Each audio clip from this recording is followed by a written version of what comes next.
We are here with Andrea Dessì, junior researcher in Mediterranean and Middle East program. Welcome, Andrea. Thank you. We talk about the upcoming elections in Israel on March 17. What is the situation? Well, absolutely. The situation is definitely heating up as election day draws closer.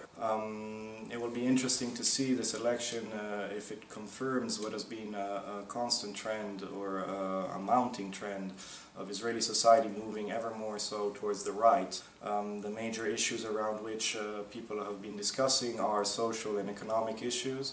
And as well, this election has been framed as a vote of confidence on the persona and the leadership style of Benjamin Netanyahu.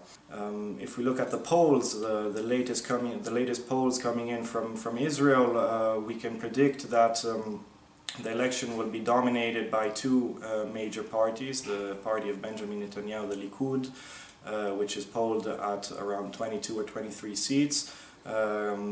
Whereas the second major party is predicted to be that of a merger between the Labour Party, the Israeli Labour Party, and the Hatuna Party, which is led by former Justice Minister Livni. However, if we look at the history of Israeli politics, we see that there has never been a government which has not been composed by an alliance with other smaller parties. So in this respect, it might be misleading to focus only on the two major parties, as it is very probable that the kingmakers in this election, as was the case in 2013, will again be smaller parties which will have to decide on which side of the aisle to ally themselves.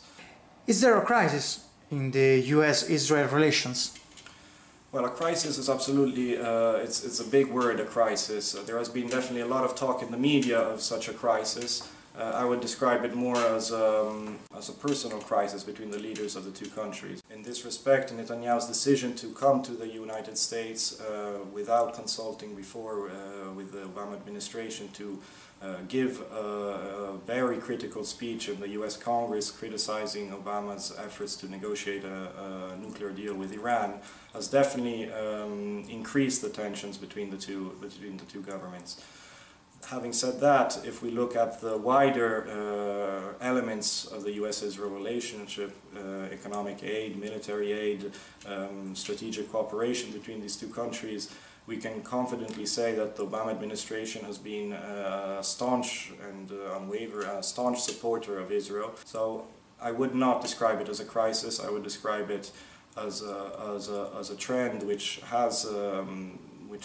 has repeated itself throughout history, and particularly when we have a democratic president in the White House and a right-wing government in Israel. Andrea Dessì for the Institute of International Affairs. Thank you, Andrea. Thank you.